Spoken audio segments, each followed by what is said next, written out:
How's it going, everyone? Justin here with the Real Keeper Home Team with eXp Realty, and welcome back to our channel, Everything Jax Real Estate.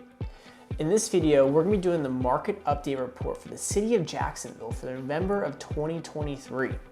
In this video, we're going to be diving in and we're going to be breaking down the amount of homes that have hit the market, the amount of homes going under contract in relation to the amount of homes that hit the market, as well as median price point, days on market, and also what we're seeing at different price points as far as the amount of homes on the market in relation to the amount of buyers. So in this video, we're gonna be going over all of that. And before we get started with it, one thing I wanna ask of you is please like this video, subscribe to our channel, and ring that bell so you get notified when we post more content like this in the future. All right, so now we're gonna go ahead and start off with the City of Jacksonville Market Update Report. So the first thing we're going to go over is we're going to look at the amount of homes that are pending in relation to the amount of homes that were on the market for November. And what we see here is for the city of Jacksonville, we had 571 contracts in the month of November out of 2,124 homes that were for sale. This gave us a pen to list ratio of 26.9%. 26.9% it's a healthy number, but in essence, it pretty much says for every 4 houses in the market, a little over 1's going under contract, which is a little bit lower than what we have seen. And ultimately, that is typical for this time of year. Typically in October, November, December, we do see a little bit of a slower period in the market, especially also January, February, but that's going to be next year's videos. And so ultimately, this is very typical to see the pen to list ratio go down some for that reason, but also with the fact that we saw the rates as high as they were in October, that also plays a role as well. Now, what we also saw was that the homes in the $300,000 to $400,000 price point had the relatively largest amount of homes out there with 333 homes for sale. Ultimately, though, for the city, the median price point was $415,000. So what that really tells us is even though the bracket of 300 to 400 had the most homes out there, there were still more overall homes for homes over 400,000. And so ultimately, 415,000, that is a healthy number. I believe it's a little bit higher than it was in October, which is sometimes does happen. Maybe a little bit lower. You have to watch my video from last month to really see that. But it is good to kind of know what's happening with the market. Now, next up, we're gonna see how it all plays out with this graph. And ultimately, the reason for this graph is it shows you the amount of homes that were for sale and the amount of homes that were under contract, which again was used for our pen to list ratio. And what you're gonna see here is that ultimately, for most price points, that properties for sale line greatly exceeds the contracts pending line. Now, you may ask yourself, okay, Justin, why is this important? Well, I'll tell you, it's important because ultimately, the farther away these two lines are at those price points, the better it is for you as a buyer. And that's because there's more options for you as a buyer, and so therefore there's more competition for you as a seller. And so ultimately, what we'll probably see is for homes in the $1 million, $1.3 million price point, those may actually have less homes available. So therefore, the demand is also less, but also is closer to the supply. Now, we also saw here that there was 3,583 contracts that closed last 6 months for the area. It's quite a few homes. And we saw that the median price point for those homes was $370,000. So just to put in perspective, even though the amount of homes, even the median price point of homes in the market was $415,000 for November, when you look at the last 6 months, the median sold price was $370,000. So there is a pretty good discrepancy there between what homes are selling for and what homes are listing for. We also saw 880 homes failed to sell. That is a high number, but when you take into account all of the city of Jacksonville, that's pretty typical because Jacksonville is a pretty big city.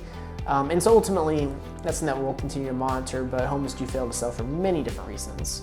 As outlined down below here, sometimes it could be owner having second thoughts, sometimes it could be price, location, could be a condition, could be the realtor, it could be a lot of things.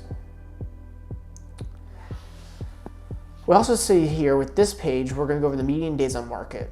Now, median days on market is important because as we look at a 6-month look back versus last month of November, we definitely want to see, okay, what trend are we going to have here? Are we going to have a trend of days on market increasing or a trend of days on market decreasing?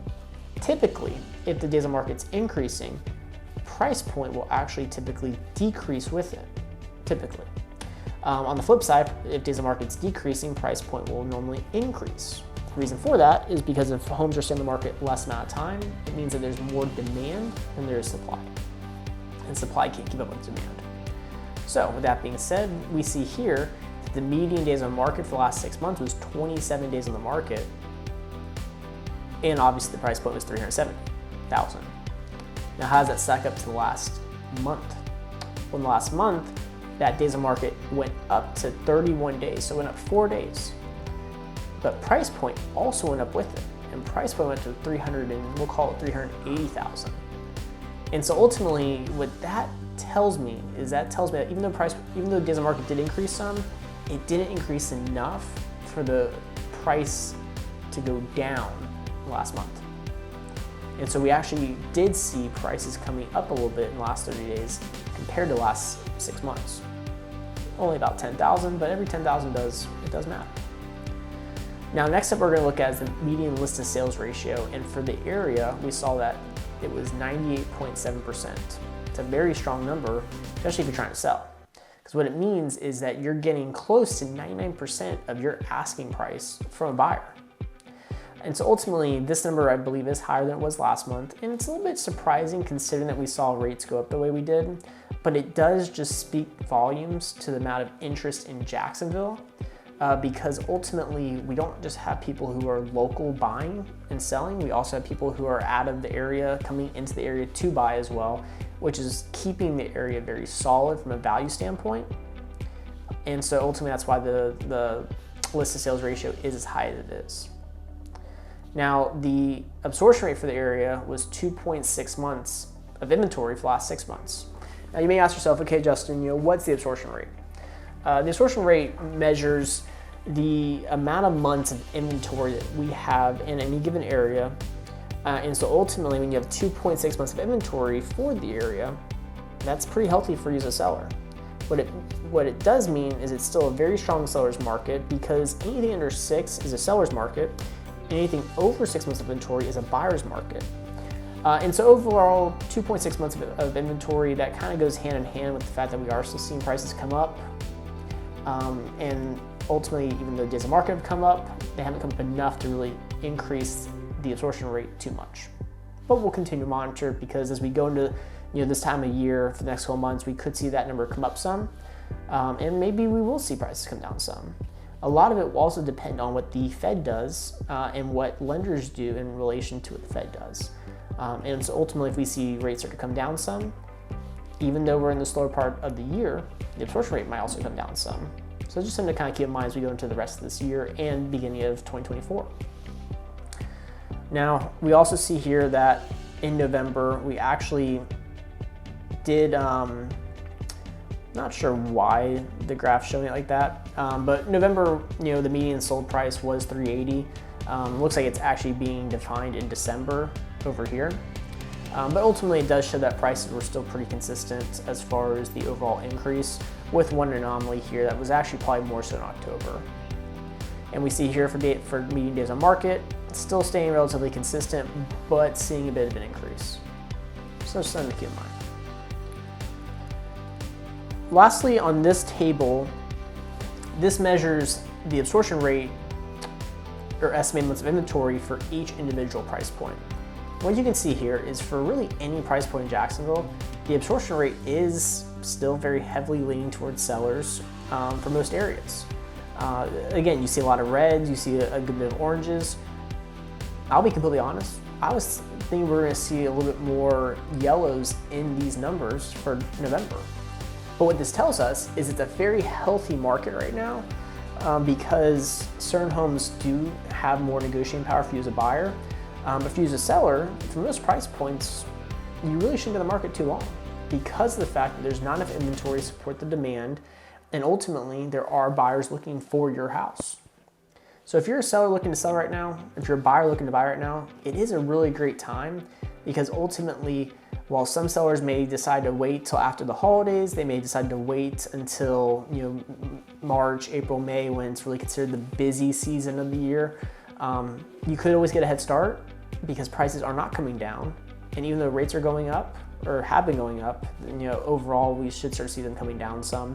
It has not affected enough buyers to cause prices to come down.